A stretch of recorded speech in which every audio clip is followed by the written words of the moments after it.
Bismillahirrahmanirrahim. Assalamu alaikum, dear students. I hope all of you are fine. Today we are going to discuss one of the very important topic of this chapter, that is law of conservation of momentum. तो law of conservation of momentum के बारे में आज इंशाल्लाह discuss करेंगे हम। वैसे तो इसकी थ्योरेटिकल फॉर्म भी है और मैथमेटिकल फॉर्म भी है, तो हम पार्ट 1 में थ्योरेटिकल फॉर्म को देखेंगे और नेक्स्ट जो हमारा पार्ट होगा इंशाल्लाह पार्ट 2 उसमें हम law of conservation of momentum को मैथमेटिकली देखेंगे, प्रूव करेंगे law of conservation of momentum को। ठीक हो गया बच्चे? और इसकी कुछ एग्जांपल्स को भी देखेंगे। आज भी इसकी कुछ एग्जांपल्स को हम जनरली डिस्कस करेंगे। इंशाल्लाह जो नेक्स्ट लेक्चर होगा उसमें भी हम इसकी कुछ एग्जांपल्स को डिस्कस करेंगे। ठीक हो गया बच्चे? अच्छा, बिफोर स्टार्टिंग सबसे पहले हम सिस्टम के बारे में डिस्कस करेंगे। What is system? सिस्टम क्या होता है? What is system? सिस्टम किसे कहते हैं? System is a group of bodies with in certain limit. System क्या होता है? Group of bodies with in certain limit, उसको हम क्या कहते हैं? सिस्टम कहते हैं। ठीक हो गया बच्चे? दूसरी चीज़ जो हमने डिस्कस करनी है सिस्टम के बाद, आइसोलेटेड सिस्टम क्या होता है? ऐसा सिस्टम जिस पे कोई एक्सटर्नल फोर्स अप्लाई ना हो रही हो, no external force act upon system, that is called isolated system. ठीक है, इसकी मैं अगर आपको एग्जांपल देना चाहूँ आइसोलेटेड सिस्टम की, ठीक है, जिसके अंदर मोमेंटम कंजर्व रहे, तो हम कह सकते हैं molecule of gas enclosed in a vessel at constant temperature.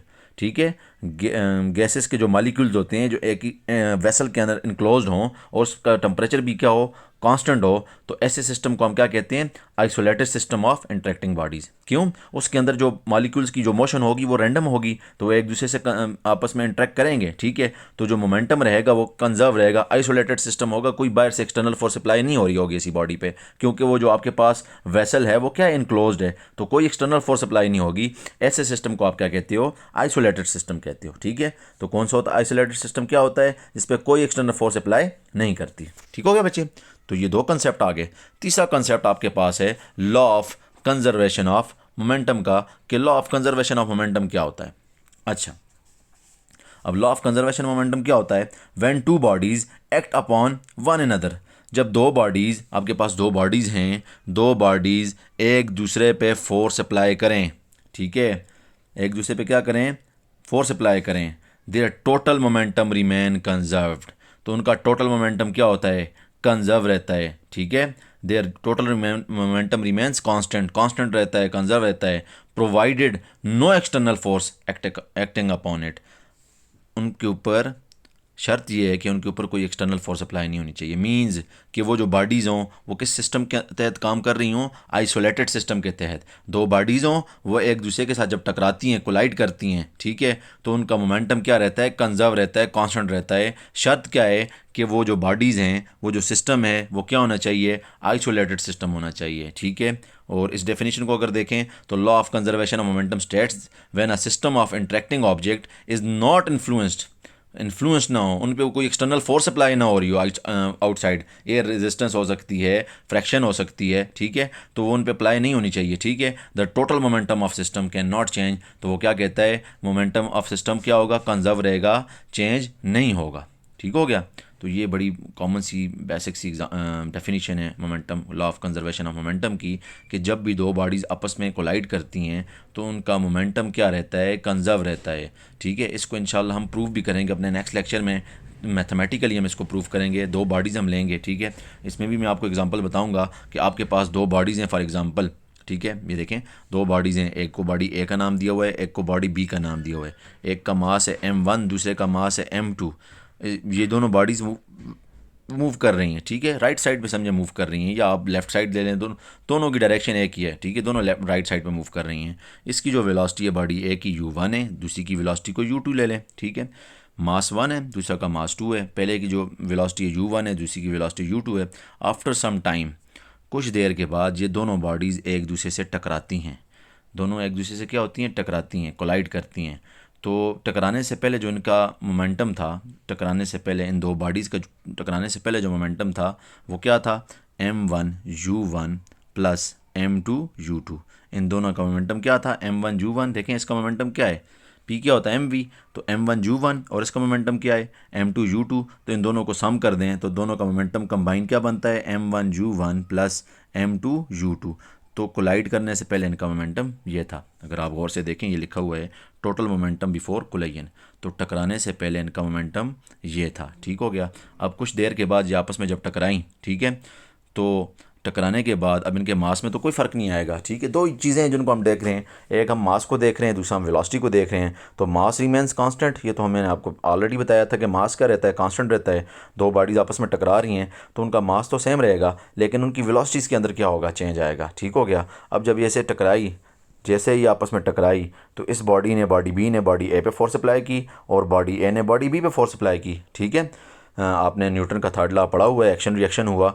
Newton के थर्ड लॉ के मुताबिक बॉडी ए बॉडी बी पे फोर्स अप्लाई करेगा और बॉडी बी बॉडी ए पे फोर्स अप्लाई करेगी। जब इन दोनों ने एक दूसरे पे फोर्स अप्लाई की, तो जो आपके पास लार्जर स्पीड से आ रही थी या जिसका मास बड़ा था, उसने दूसरी बॉडी पे जब फोर्स अप्लाई की, ठीक हो गया, तो फॉर एग्जांपल हम बॉडी ए की बात करते हैं कि इसका मास ज़्यादा था, तो इसने जब इस पे फोर्स अप्लाई की तो दोनों बॉडीज़ किस तरफ मूव करेंगी, फॉरवर्ड की तरफ मूव करेंगी, मींस राइट साइड पे मूव करेंगी, क्योंकि ये बॉडी ए बॉडी बी पे जो फोर्स अप्लाई कर रही है वो राइट साइड पे अप्लाई कर रही है। बॉडी ए का मास ज़्यादा है, तो बॉडी ऑब्वियसली जिसका मास ज़्यादा होता है तो उसी डायरेक्शन में मूव करेगी दूसरी बॉडी भी। तो दोनों बॉडीज़ किस डायरेक्शन में मूव करेंगी, राइट साइड डायरेक्शन में मूव करेंगी। ठीक हो गया, सही है। तो जैसे ये राइट साइड में डायरेक्शन में मूव करेंगी, तो टकराने के बाद इनकी वेलोसिटीज़ के अंदर चेंज आ जाएगी। ठीक है, इनकी वेलोसिटीज़ के अंदर चेंज आएगी। अब ये मास m1 था, ये मास m2 था, अब इसकी वेलोसिटी v1 हो जाएगी, इसकी वेलोसिटी v2 हो जाएगी। अगर आप इस डायग्राम को गौर से देखें, आपको नज़र आ रही होगी इनकी वेलोसिटीज़ के अंदर चेंज आ गया। पहले u1 थी, अब क्या हो गई, v1 हो गई, मींस इसकी वेलोसिटीज़ क्या होगी, चेंज होगी। मास देखें सेम रहा, वेलोसिटीज़ चेंज हो गई। ठीक है, अब देखें डायरेक्शन भी वही है, गौर से देख लें इन दोनों डायग्राम्स को अगर आप गौर से देखें, इनकी डायरेक्शन भी वही है, इनका मास भी सेम है। चेंज किसके अंदर आया, वेलोसिटीज़ के अंदर आया। जैसे ही कोलिजन हुई तो इनकी वेलोसिटीज़ के अंदर चेंज आया। अब जो इनकी वेलोसिटीज़ होंगी वो होंगी m1 v1 plus m2 v2, ये इनकी वेलोसिटीज़ हो गई टकराने के बाद। तो momentum, law of conservation of momentum क्या कहता है कि जो टकराने से पहले मोमेंटम होगा, टोटल मोमेंटम, टोटल मोमेंटम की बात हो रही है। इंशाल्लाह हम इसको प्रूव भी करेंगे अपने नेक्स्ट लेक्चर में कि कैसे टोटल मोमेंटम टकराने से पहले का जो मोमेंटम है वो टकराने के बाद के मोमेंटम के बराबर होता है। ये बात आपने याद रखनी है। ठीक है, total momentum before collision, collision से पहले, टकराने से पहले जो मोमेंटम था और टकराने के बाद का जो मोमेंटम होगा, ये दोनों क्या होंगे, सेम होंगे।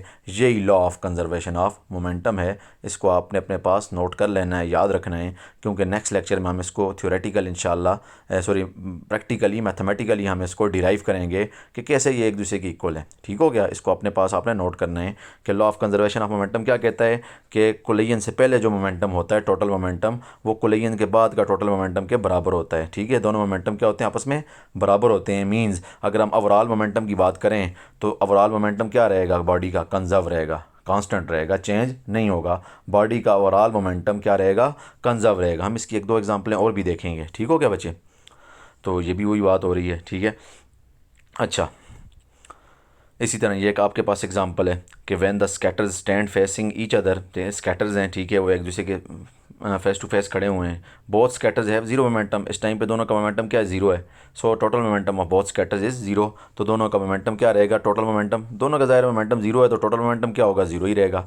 अब वो एक दूसरे को पुश करते हैं, when the scatter push away from each other, देखें एक दूसरे से दूर जा रहे हैं, पुश कर रहे हैं, तो जैसे एक दूसरे को पुश करेंगे देयर मोमेंटम इज़ इक्वल, अब इनका मोमेंटम इक्वल होगा। ठीक है, जितना मोमेंटम इसका होगा उतना ही मोमेंटम इसका ही होगा। मैंने अभी आपको कोलिजन की एग्जांपल दी कि टकराने से पहले जितना मोमेंटम था, टकराने के बाद मोमेंटम क्या रहा, उतना ही रहा, कंजर्व रहा, चेंज नहीं हुआ। ठीक है, तो ये जब एक दूसरे को पुश करेंगे तो दोनों का मोमेंटम क्या होगा, इक्वल होगा। ठीक है, लेकिन दोनों का मोमेंटम इक्वल तो है, लेकिन डायरेक्शन क्या है, ऑपोजिट है। ठीक है, ये राइट साइड जा रहा है, ये लेफ्ट साइड मूव करेगा।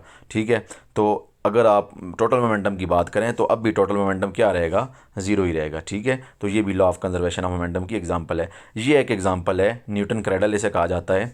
ये बहुत इंटरेस्टिंग एग्जांपल है, मैं आपको इस एग्जांपल के बारे में बताना चाह रहा हूँ। इंशाल्लाह इसको मैं बड़ी डिटेल में आपको एक्सप्लेन करूँगा, क्योंकि ये बड़ी इंटरेस्टिंग एग्जांपल है और ये law of conservation of momentum की प्रिंसिपल पे काम करती है। ठीक हो गया। अच्छा, अब अगर आप देखें तो दो बॉल्स हैं, वो ऊपर की तरफ जा रही हैं, जैसे ही नीचे आके वो टकराती हैं अदर बॉल के साथ तो नेक्स्ट टू बॉल्स ऊपर की तरफ मूव कर रही होती हैं। नज़र आ रहा है ना। अब बेसिकली क्या है, इसके अंदर दो प्रिंसिपल यूज़ हो रहे हैं, एक तो law of conservation of momentum use हो रहा है और दूसरा law of conservation of energy use हो रहा है। Law of conservation of energy क्या है, आपने पढ़ा है, energy neither created not destroyed, energy ना तो बनाई जा सकती है ना उसे ख़त्म किया जा सकता है, but it can be converted from one form to another, आप एनर्जी की एक फॉर्म से एनर्जी की दूसरी फॉर्म में क्या करते हैं, कन्वर्ट करते हैं। This is law of conservation of energy, आप प्रीवियस क्लासेस में पढ़ चुके हैं इस लॉ को, ठीक है। Similarly principal of conservation of momentum which states that, principal of conservation of momentum क्या कहता है, अभी हमने पढ़ा है, अभी मैंने आपको स्टार्ट में बताया कि टोटल मोमेंटम बिफोर कोलिजन हमेशा इक्वल होता है टोटल मोमेंटम आफ्टर कोलिजन के, यही बात की कि total momentum before collision equal होता है टोटल मोमेंटम आफ्टर कोलिजन के, सही हो गया, यही बात की, ठीक है बेटा। अच्छा, अगर आप इस टॉय को देखें गौर से, इसे न्यूटन क्रैडल कहा जाता है, ठीक है ना, न्यूटन क्रैडल कहा जाता है, आप इसको सर्च कर सकते हैं न्यूटन क्रैडल के नाम से। अच्छा, इन फैक्ट दिस टॉय, जो आपके पास ये टॉय है, ये डिमॉन्स्ट्रेट कर रहा है, किसको डिमॉन्स्ट्रेट कर रहा है, both the principal of conservation of momentum and conservation of energy. ये जो आपके पास न्यूटन क्रैडल टॉय है, ये डिमॉन्स्ट्रेट कर रहा है, ये आपको शो कर रहा है दो प्रिंसिपल शो कर रहा है, एक तो कंजर्वेशन ऑफ मोमेंटम और दूसरा कंजर्वेशन ऑफ एनर्जी को शो कर रहा है, ठीक हो गया। दोनों की डेफिनेशन में आपको बता चुका हूँ, कंजर्वेशन ऑफ एनर्जी क्या होती है, कंजर्वेशन ऑफ मोमेंटम क्या होता है। अब आप देखें, अगर गौर से इसको अगर आप गौर से देखें तो आप क्या करें, दो बॉल्स को पिक कर लें, इसने दो बॉल्स पिक किए ना, बॉल को पिक करें ऊपर, ठीक है।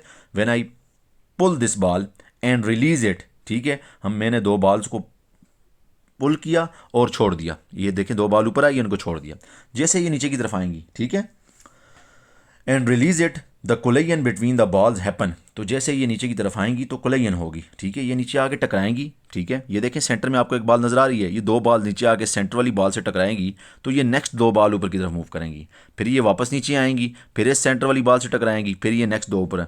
अगर आप याद रखें, अगर मैं इधर से एक बॉल लेता और इधर से भी एक बॉल लेता, अगर एक बॉल को मैं ऊपर लेके जाता और इसे रिलीज़ करता तो इधर से भी एक ही बॉल ऊपर की तरफ जाती, ठीक हो गया। दो बॉल लिए हैं तो इधर से भी दो बॉल जा रही हैं। अगर मैं तीन बॉल्स को इकट्ठा ले लूँ तो आप देखेंगे जब ये आके टकराएंगी तो इधर से तीन ही बॉल ऊपर की तरफ जाएंगी, मींस मोमेंटम अगर आप गौर से देखें तो कंजर्व रह रहा है, ठीक है। अच्छा, मैं क्या कहना चाह रहा था, when I pull this ball and release it the collision between ball happen, ठीक है, जब मैंने बॉल्स को पुल किया और छोड़ दिया तो क्या हुआ, कोलिजन हुआ बॉल के दरमियान, ठीक है। The other ball goes up and then again it comes back and collide again and so on, तो क्या हुआ, जैसे ही मैंने इन्हें रिलीज़ किया तो ये आके जैसे कोलिजन हुई तो नेक्स्ट जो दो बॉल थी वो गोज अप ऊपर चली गई, ठीक है, और फिर वो वापस नीचे आई, फिर वो उन्होंने कोलाइड किया पहली बॉल के साथ, ठीक है, फिर ये नेक्स्ट दो ऊपर दोबारा ऊपर चली गई, तो इसी तरह ये फिनोमिना क्या होता है, चलता रहता है, इसी तरह कंटिन्यूसली ये चलता रहेगा, ठीक है। तो according to principle of conservation of momentum, तो जो कंजर्वेशन ऑफ मोमेंटम का प्रिंसिपल है वो क्या कहता है, total momentum in collision is conserved, जो टोटल मोमेंटम है वो कंजर्व रहता है, ठीक है। ये देखें दो बॉल पुल की, ये नीचे की तरफ आई, इधर से दो बॉल ऊपर चली, दोबारा ऊपर चली गई, फिर ये वापस नीचे आई, फिर अगेन इधर से दो बॉल ऊपर चली गई, तो ये कंटिन्यूसली चलता रहेगा, तो टोटल मोमेंटम आपके पास क्या रहेगा, कंजर्व रहेगा, ठीक हो गया। The momentum is conserve for an isolated system with no external force, ये मोमेंटम किसके लिए कंजर्व रहेगा, आइसोलेटेड सिस्टम के लिए कंजर्व रहेगा। अब देखें इस पर कोई एक्सटर्नल फोर्स अप्लाई नहीं हो रही, आप खुद गौर से देख रहे हैं, ये कंटिन्यूसली चल रहा है, कोलिजन हो रही है, दो बॉल इधर और दो बॉल उधर की तरफ जा रही हैं, ठीक है, तो मोमेंटम क्या हो रहा है, कंजर्व रह रहा है, ठीक है, जितना मोमेंटम इधर है उतना ही मोमेंटम इधर है, तो ये मोमेंटम टोटल क्या रह रहा है, कंजर्व, और इसके ऊपर कोई एक्सटर्नल फोर्स अप्लाई नहीं हो रही, आइसोलेटेड सिस्टम है, ठीक है। अगर आप इस पर law of conservation of energy को अप्लाई करें, उसको भी अप्लाई करके चेक कर सकते हैं, तो देखें बॉडी है आपके पास, एक बॉडी है फॉर एग्जांपल, इस बॉडी को मैं ऊपर लेके गया, पुल किया और यहाँ से इसे रिलीज़ कर दिया, तो जैसे ही मैं ऊपर लेके आया इस बॉडी को, ये बॉडी ऊपर लेके आ गया, तो इसकी पोटेंशियल एनर्जी यहाँ पे क्या होगी, मैक्सिमम, तो जैसे ही पोटेंशियल एनर्जी आप इसको रिलीज़ करेंगे, जैसे जैसे नीचे की तरफ आएगा इसकी पोटेंशियल एनर्जी क्या होती जाएगी, कम होती जाएगी, इसकी काइनेटिक एनर्जी क्या होती जाएगी, ज़्यादा होती जाएगी। इसको गौर से देखें, बॉल को ऊपर लेके गया तो पोटेंशियल एनर्जी मैक्सिमम, जैसे जैसे नीचे आएगा पोटेंशियल एनर्जी कम होती जाएगी, काइनेटिक एनर्जी ज़्यादा होती जाएगी, जैसे ये मैन इस पोजीशन में पहुंचेगा, मीन पोजीशन जैसे कहते हैं, इसकी काइनेटिक एनर्जी क्या हो जाएगी, मैक्सिमम हो जाएगी, और पोटेंशियल एनर्जी क्या हो जाएगी, मिनिमम हो जाएगी।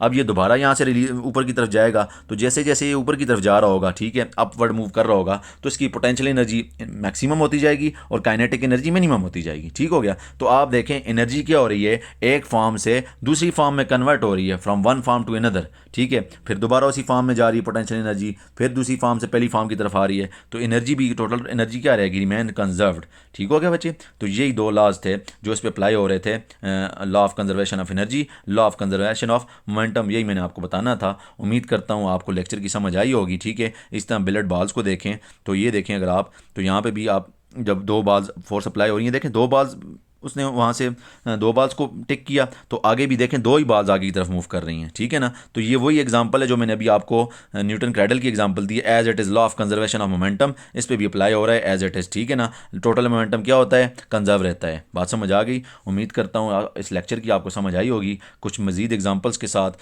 और इसके साथ साथ इसकी मैथमेटिकल फॉर्म इंशाल्लाह नेक्स्ट लेक्चर में डिस्कस करेंगे। अपना बहुत बहुत ख्याल रखें। अगर कोई क्वेश्चन आपके जहन में हो तो ज़रूर पूछें। इसके अलावा पेपर्स के रिलेटेड कोई बच्चों ने क्वेश्चन किए थे कि पेपर्स के बारे में हमें बता दें कि पेपर पैटर्न क्या होगा, तो बच्चे इंशाल्लाह जो मेरी नेक्स्ट लेक्चर होगा, जो नेक्स्ट वीडियो लेक्चर मेरा होगा इंशाल्लाह कल, तो मैं उसमें आपको पेपर पैटर्न के बारे में बताऊंगा कि पेपर पैटर्न क्या होगा, कैसे आएगा पेपर, कैसे आपने सॉल्व करना है इंशाल्लाह, ठीक है। ये सारी चीज़ें हम डिस्कस करेंगे। अपना बहुत बहुत ख्याल रखें। अल्लाह हाफ़िज़।